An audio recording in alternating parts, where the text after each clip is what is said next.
नमस्कार विद्यार्थियों।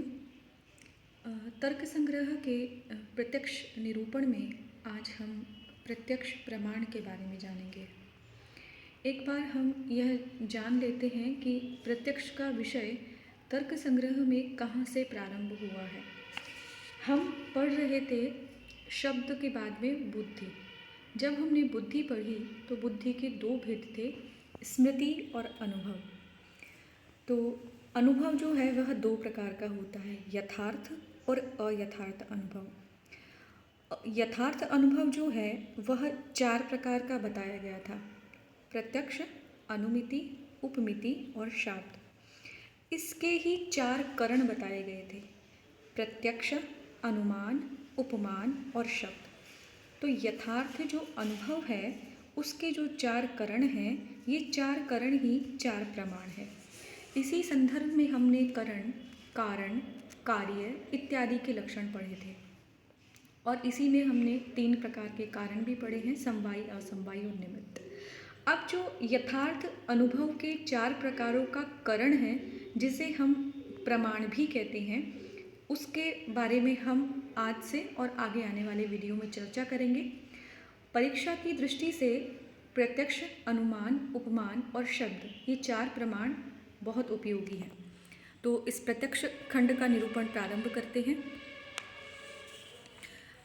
प्रत्यक्ष परिच्छेद में तर्क संग्रहकार अन्नम भट्ट लिखते हैं, तत्र प्रत्यक्ष ज्ञानकरणम प्रत्यक्षम। देखिए, यथार्थ जो अनुभव है वह भी प्रत्यक्ष है और यथार्थ अनुभव का जो करण है वह भी प्रत्यक्ष है। शब्दावली दोनों की एक जैसी है, किंतु एक करण भी प्रत्यक्ष है और जो यथार्थ अनुभव है वह भी प्रत्यक्ष है। क्या कहते हैं? तत्र। तत्र से इनका तात्पर्य है, ये जो चार प्रमाण हमने बताए हैं, प्रत्यक्ष, अनुमान, उपमान और शब्द, तत्र उन चार प्रमाणों में से प्रत्यक्ष ज्ञान का जो करणम असाधारण कारण है उसे प्रत्यक्ष कहते हैं। क्योंकि हमने लक्षण पढ़ा था, असाधारणम कारणम करणम। जो असाधारण कारण होता है वही करण कहलाता है। करण को आप समझिए साधन होता है। मान लीजिए आपको प्रत्यक्ष ज्ञान करना है, तो प्रत्यक्ष ज्ञान को करने का साधन कौन सा होगा? तो जो साधन प्रत्यक्ष ज्ञान का होगा वही क्या कहलाएगा? प्रत्यक्ष कहलाएगा। देखिए, हम क्या समझते हैं कि प्रत्यक्ष जो ज्ञान होता है वह केवल आँखों से होता है। ऐसा नहीं है, ये हमारी भ्रांति है। केवल और केवल आँखों से नहीं, अपितु जो हमारी 5 ज्ञानेंद्रियाँ हैं, और इनके साथ आप मन को भी जोड़ के रखिए, तो 5 जो ज्ञानेंद्रियाँ हैं, इनसे होने वाला ज्ञान सभी प्रत्यक्ष ही कहलाता है। चक्षु, रसन, रसन का मतलब जिह्वा, श्रोत्र अर्थात कान, घ्राण अर्थात नासिका और त्वक अर्थात त्वचा और मन, इन 6 इंद्रियों के द्वारा वस्तुओं का जो प्रत्यक्ष होता है, वस्तुओं जो देखी जाती है, सूंघी जाती है, महसूस की जाती है, सुनी जाती है और रसास्वाद किया जाता है, ये सभी क्या कहलाते हैं? प्रत्यक्ष कहलाते हैं। प्रत्यक्ष यह प्रमाण भी है और यह प्रमा भी है। समझिए, देखिए क्या कहना चाहते हैं इस पंक्ति में, भी प्रत्यक्ष नाम का प्रमाण भी है, यानी यथार्थ ज्ञान जिसके द्वारा किया जाता है वह भी है और यह यथार्थ ज्ञान भी है। क्या अर्थ है इस पंक्ति का? कि आप आँखों से जिस वस्तु को देख रहे हैं तो वह क्या है? आपका यथार्थ ज्ञान है। और आँखों के द्वारा जो आपका, उस यथार्थ ज्ञान को भी क्या कहेंगे? हम प्रत्यक्ष कहेंगे। और आपने ये जो यथार्थ ज्ञान प्राप्त किया है, यह किसके द्वारा किया है? चक्षुरिंद्रिय के द्वारा। तो चक्षुरिंद्रिय ही प्रत्यक्ष कहलाएगी और चक्षुरिंद्रिय के द्वारा जो आपने ज्ञान प्राप्त किया है, जिस वस्तु को देखा है, जो यथार्थ ज्ञान लिया है, वह भी प्रत्यक्ष कहलाएगा। तो प्रमाण भी प्रत्यक्ष है, यानी चक्षु इंद्रिय भी प्रत्यक्ष है और जो उसके द्वारा होने वाला ज्ञान है वह भी प्रत्यक्ष है। यह केवल प्रत्यक्ष प्रमाण के संदर्भ में ही है, अन्य में नहीं है ऐसा। प्रमा को यथार्थ ज्ञान अथवा यथार्थ बुद्धि कहते हैं। प्रत्यक्ष प्रमाण के द्वारा जो प्रमा होती है उसे भी प्रत्यक्ष कहते हैं। ये मैंने आपको अभी बता ही है। अब जो 6 प्रकार की इंद्रियां हैं, चक्षु, रसन, श्रोत्र, घ्राण, त्वक और मन, इनसे को ही प्रत्यक्ष प्रमाण कहते हैं। अर्थात प्रत्यक्ष प्रमाण का लक्षण भी प्रत्यक्ष ही है। चाक्षुष प्रत्यक्ष यानी चक्षु इंद्रिय से होने वाले प्रत्यक्ष को चाक्षुष प्रत्यक्ष कहते हैं। रसना यानी जिह्वा जो है, इस इंद्रिय के द्वारा होने वाले ज्ञान को रासन प्रत्यक्ष कहते हैं। श्रोत्र के द्वारा होने वाले प्रत्यक्ष को श्रावण प्रत्यक्ष यानी सुनने वाला प्रत्यक्ष कहते हैं। घ्राण इंद्रिय यानी नासिका के द्वारा होने वाले प्रत्यक्ष को घ्राण कहते हैं। और त्वक यानी त्वचा, इस इंद्रिय के द्वारा होने वाले प्रत्यक्ष को त्वक यानी त्वाच प्रत्यक्ष कहते हैं। मन के द्वारा होने वाले प्रत्यक्ष को मानस प्रत्यक्ष कहते हैं। अर्थात जहाँ देखा, सूंघा, सुना और महसूस नहीं किया जा रहा है, जहाँ केवल मन ही किसी चीज़ को देखने में प्रमाण है, तो उसे क्या कहते हैं? मानस प्रत्यक्ष कहते हैं, जो सामान्य लोगों में नहीं देखा जाता है, योगियों में देखा जाता है।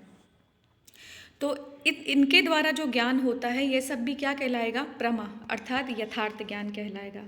ये वही बात है जो मैं आपको अभी अभी कह रही थी कि आँखों के द्वारा जो हम देख रहे हैं वह तो प्रत्यक्ष है ही, लेकिन जिह्वा के द्वारा जिस रस का अथवा जिस भोजन का हम आस्वादन कर रहे हैं वह भी प्रत्यक्ष प्रमाण है। प्रत्यक्ष का मतलब यह नहीं होता कि हम जिसे आँखों से देखते हैं वही प्रत्यक्ष होता है। इसके अतिरिक्त हमारी जो 5 ज्ञानेंद्रियाँ और एक जो मन इंद्रिय है, इसके द्वारा भी जो देखा जाता है, देखा मतलब जो महसूस, सूंघा जाता है, सुना जाता है, यह सब भी प्रत्यक्ष ही कहलाता है। तो ये प्रत्यक्ष की विस्तृत परिभाषा है। यह विस्तृत अर्थों में प्रत्यक्ष है कि रसना इंद्रिय के द्वारा जो आपने रसास्वादन किया, श्रवण इंद्रिय के द्वारा जो आपने श्रावण यानी सुना किसी शब्द को, वो प्रत्यक्ष किया। आपने घ्राण नासिका के द्वारा किसी भी सुगंध अथवा सुरभि अथवा असुरभि को जिसको भी प्रत्यक्ष किया आपने, वह घ्राण प्रत्यक्ष कहलाएगा। त्वचा के द्वारा जिस भी मुलायम, कठोर, मृदु, कोमल किसी भी तरह की चीज़ का अनुभव किया आपने, वह त्वाच प्रत्यक्ष कहलाएगा।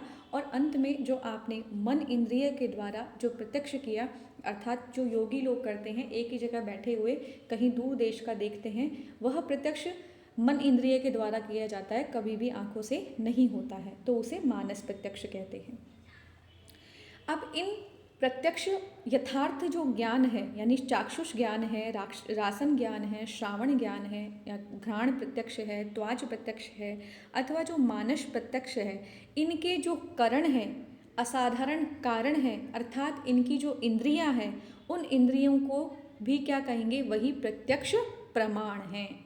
प्रमाण का अर्थ देखिए क्या होता है, हमने इसका लक्षण पढ़ा था, प्रमायाः करणम प्रमाणम, यानी प्रमा अर्थात यथार्थ ज्ञान, यानी रसास्वादन, किसी भी शब्द का सुनाई देना, किसी भी वस्तु को सूंघना, किसी भी चीज़ के स्पर्श का अनुभव करना, मानस प्रत्यक्ष करना, चाक्षुष करना, ये जितने भी यथार्थ ज्ञान है, इस यथार्थ ज्ञान के जो साधन है, अर्थात श्रोत्र, त्वक, चक्षु, जिह्वा, घ्राण, त्वक, मन, ये जितने भी हैं, ये सब क्या कहलाएंगे? ये प्रमाण कहलाएंगे।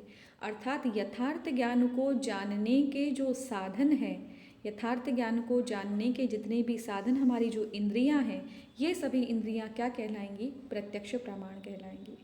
तो जो प्रत्यक्ष ज्ञान का असाधारण कारण है, वह क्या कहलाएगा? प्रत्यक्ष कहलाएगा। तो प्रत्यक्ष ज्ञान करणम प्रत्यक्षम, तो प्रत्यक्ष क्या है? जो हमने जिन का हमने प्रत्यक्ष ज्ञान किया है, उनको वह ज्ञान जिन इंद्रियों के द्वारा हो रहा है, वे सभी इंद्रियां प्रत्यक्ष ज्ञान कहलाती हैं, प्रत्यक्ष कहलाती हैं। तो प्रत्यक्ष का अर्थ है हमारी जो श्रोत्र, त्वक, चक्षु, जिह्वा और घ्राण और मन, ये जो 6 इंद्रियां हैं, इनको क्या कहेंगे? हम प्रत्यक्ष कहेंगे।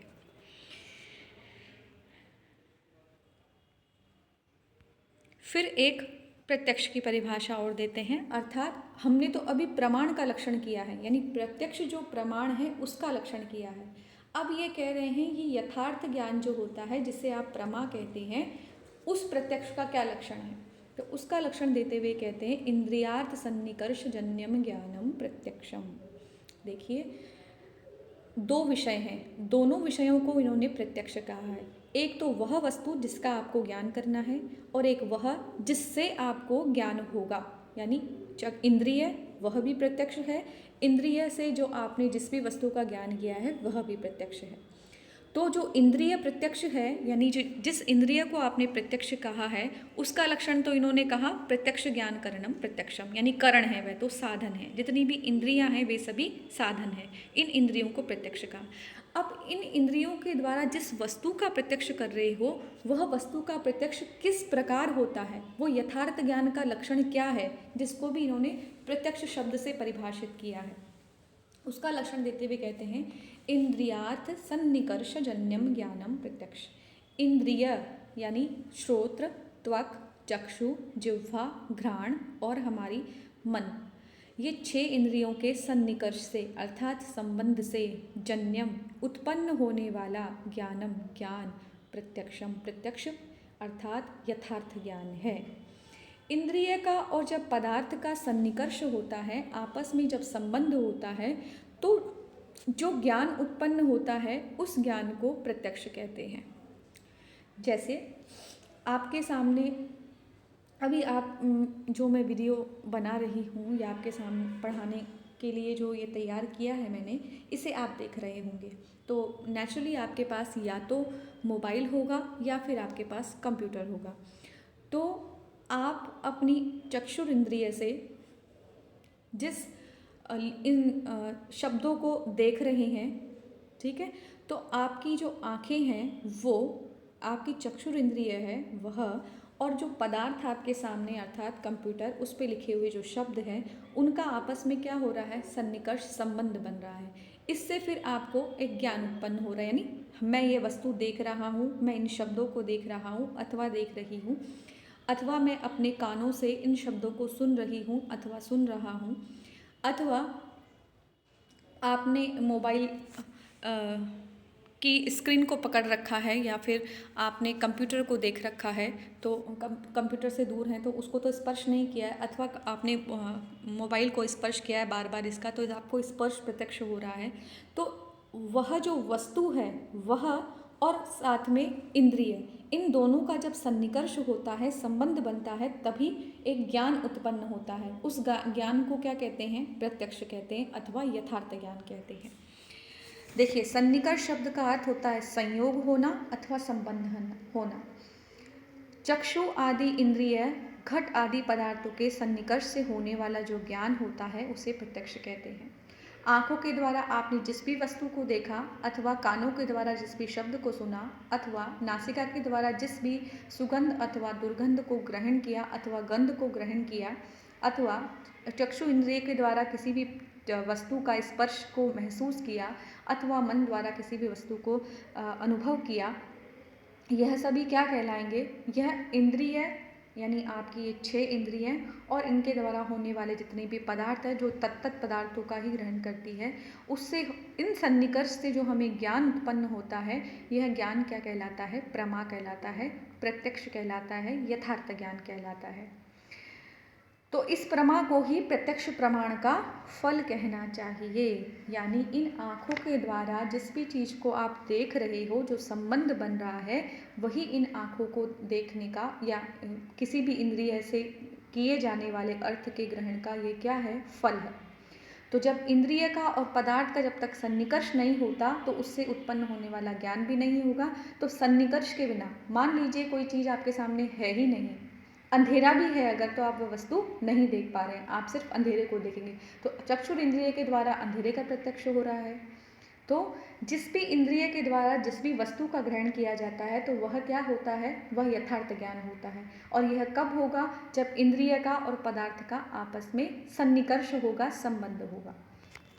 यहाँ पर एक बात और बता दूँ मैं आपको कि यह जन्य ज्ञान है, उत्पन्न होने वाला ज्ञान है। किससे उत्पन्न हो रहा है, इंद्रिय और पदार्थ के सन्निकर्ष से।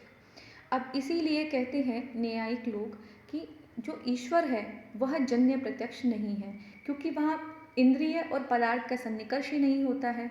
ईश्वर का प्रत्यक्ष किस प्रकार से किया जाएगा, तो ईश्वर का जो प्रत्यक्ष होता है वह मानस प्रत्यक्ष होता है। चक्षुर इंद्रिय के द्वारा, त्वक इंद्रिय के द्वारा, जिह्वा इंद्रिय के द्वारा, घ्राण इंद्रिय के द्वारा उसका प्रत्यक्ष नहीं किया जाता है। तो ईश्वर का प्रत्यक्ष जो है वो जन्य प्रत्यक्ष नहीं है, क्योंकि वहाँ पर इंद्रिय और पदार्थ का सन्निकर्ष अर्थात संयोग अथवा संबंध नहीं बन पाता है।